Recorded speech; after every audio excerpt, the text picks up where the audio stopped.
남북한을 되돌아보게 한 파리올림픽. 2024년 파리올림픽이 얼마 전에 끝났다. 국내 언론들은 북한 선수들의 경기를 제대로 취재하거나 분석한 기사를 내지 못했다. 북한 선수단의 수도 적었거니와 한국 기자들의 무례한 질문에 북한 선수들이 답변을 회피하는 모습도 자주 보였다. 8년 만에 올림픽에 참가한 북한 선수들의 활동 모습을 보고 느낀 단상을 정리해 보았다. 개막식이 열리자마자 가장 큰 화제거리는 한국 국호에 대한 호칭 실수 사건이었다. 아나운서가 대한민국을 조선민주주의인민공화국으로 부르면서 많은 한국 사람들이 화를 내고 모욕감을 느꼈다고 국내 언론들이 대대적으로 보도했다. 외국인들이 보기에는 두 이름이 상당히 비슷하다거나 데모크라틱이 북한 국호에 들어가서 더 혼돈스럽다거나 하는 변명도 가능했겠지만 한국 사람들에게는 충분히 기분 나쁠 수 있었다. 전 세계 시청자들이 지켜보는 상황에서 수철이를 수철이의 오랜 라이벌이자 바로 옆집에 사는 호철이라고 불렀으니 말이다. 마찬가지로 북한 또는 조선 선수들이 기자회견장에서 답변을 거부하거나 불쾌한 반응을 보인 대목도 있었다. 그들은 종종 제발 우리 국호를 제대로 좀 불러달라고 호소한다. 즉 조선이나 DPRK 또는 DPR 코리아로 불러달라는 것이다. 한국 사람이 그들을 앞에 두고 북한이라 부르면 그들에게 이렇게 해석될 수 있다. 제가 속한 한국이 유일한 합법 정부이기 때문에 당신네 나라는 나라가 아니라 북쪽 지역을 무단 점거해온 불법단체라는 거 아시죠라고. 이것은 국제무대에서 대한민국 선수를 앞에 두고 남조선 선수라고 부르면 남쪽의 반국가 불법단체에서 나온 선수라고 암시하는 것과 같은 상황이 된다. 올림픽 기간 동안 남북 국가의 호칭 관련 해프닝을 보면서 느낀 점은 이제 한국 사람들 아니 기자들도 역지사지했으면 좋겠다는 생각이다. 국제무대의 공개된 장소에서 북한 호칭이 그들에게 매우 모욕적으로 들릴 수 있다는 것을 이해했으면 좋겠다. 조선이라고 부르기가 거북하다면 최소한 DPRK나 DPR 코리아라고 부르는 것이 상대에 대한 최소한의 존중이고 취재에도 도움을 될 것이다. 바이든 미국 대통령도 정식 국호인 DPRK라는 호칭을 쓰곤 하니까.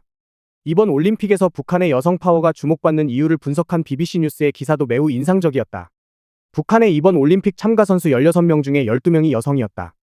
북한이 올해 초에 선정한 2023년 최우수 선수 10명 중에도 8명이 여성이라고 한다. 이 기사는 국가의 체육정책, 여성지위 향상, 체력 조건 등 여러 전문가의 분석을 소개했는데 어느 한 가지 분석만으로 그 이유를 설명하기는 어려워 보인다. 권투 선수 출신 북한 이탈 주민 한설송의 분석, 즉 북한 여성이 남성에 비해 서구인과 비교해서 체력 열세가 덜하고 서양의 여성 스포츠 역사도 길지 않으며 북한 여성이 강인하기 때문이라는 분석이 설득력이 있어 보였다. 남한의 경우 32개의 전체 메달 중 혼성 종목을 배제하고 17개를 여성 개인이나 단체가 땄고 남성 개인이나 단체는 10개의 메달을 획득했으니 여성이 우위였다고 할 수 있다.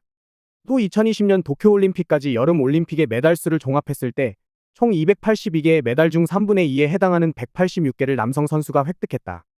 혼성 종목을 제외한 금메달의 개수도 남자 55개, 여자 38개로 남자가 1.5배 가까이 많다고 한다. 올림픽 메달 수로만 보았을 때 남남북녀의 현상이 나타나는 것으로 볼 수 있다. 미국 사람들은 올림픽 중계방송을 안 보기로 유명하다.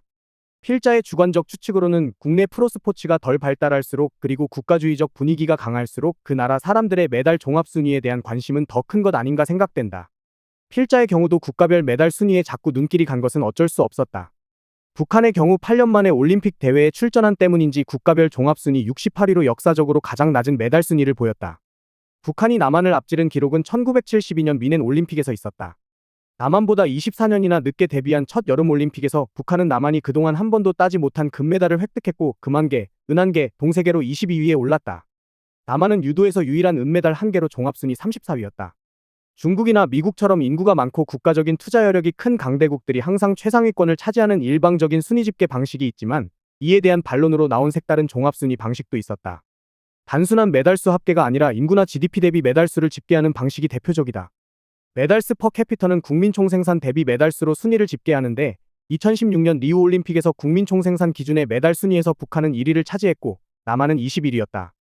이번 파리올림픽에서는 북한이 15위, 남한이 40위로 집계되었다. 재미있는 것은 인구 대비 메달수로 순위를 매기면 중국은 항상 최하위권에 머물게 된다는 점이다. 시청자들의 눈살을 찌푸리게 한 중계방송도 있었다. 북한과 홍콩의 탁구 혼성복식 준결승 경기를 KBS2에서 중계했다. 어떤 연유에서인지 알 수 없지만 방송 진행 캐스터와 해설자가 일방적으로 홍콩을 응원하며 중계방송을 끝까지 이끌었다. 북한이 득점하면 한숨을 쉬며 아쉬워하고 홍콩이 득점하면 환호를 지르는 방식이었다. 홍콩이 득점하면 아나운서와 해설자의 힘찬 환호와 함께 화면에는 관중석을 가득 차지하고 있는 홍콩과 중국 응원단의 오성홍기가 휘날리는 장면이 반복되었다. KBS가 중국의 붉은 국기 아래 북한이 패배하기를 열렬히 응원하는 해괴한 장면이 이어졌다. 북한팀을 이유 없이 폄하하고 혐오를 부추기는 듯한 반북주의 중계방송이 국민 시청자의 수신료로 운영되는 공영방송에서 진행된 것이다. 어떤 이유에서인지 KBS는 이번 올림픽에서 일본 선수단의 경기를 여러 차례 중계했다. 한미일 또는 한일 군사동맹화, 독도의 분쟁 지역화, 친일 인사의 명예회복을 추진하려는 독립관장의 임명 등 해괴한 정부 정책이 요즘 수없이 목격된다. 홍콩 북한 올림픽 탁구 중계방송을 보면서 필자는 느낀 것은 수많은 친일 밀정식 외교행각을 덮기 위하여 북한에 대한 혐오를 증폭시키고 남북 대결을 조장하는 데에 정부와 KBS가 앞장서고 있다는 점이었다. 올림픽 관람 중에 한 번도 경험하지 못했던 기괴한 장면에 소름이 돋았다. 가장 훈훈했던 장면은 남과 북의 탁구 선수들이 중국 선수들과 함께 환하게 웃으며 셀카를 찍는 순간이었다. 북한 선수들도 셀카 사진을 위해 자기 위치를 잡고 환하게 웃는 모습을 보였다. 북한에서도 특히 젊은이들에게 스마트폰이 널리 보급되고 셀카가 이용되고 있음을 짐작하게 했다. 국내 언론은 물론 외신들도 이 순간을 인상 깊게 보도했다. 미국 주간지 타임지는 이 장면이 이번 올림픽에서 가장 뜻깊은 이미지일 것이라는 중국의 소셜미디어 웨이보의 논평을 인용하면서 금메달을 딴 중국 선수들은 관심을 덜 받은 반면 쇼를 훔친 건 은메달과 동메달을 받은 북한과 한국 선수들이었다고 보도했다.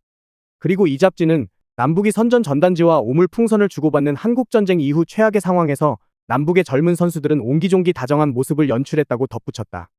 올림픽 전문 매체인 인사이드 더 게임즈도 2024년 파리올림픽을 빛낸 10대 장면 중 하나로 이 순간을 선정했다.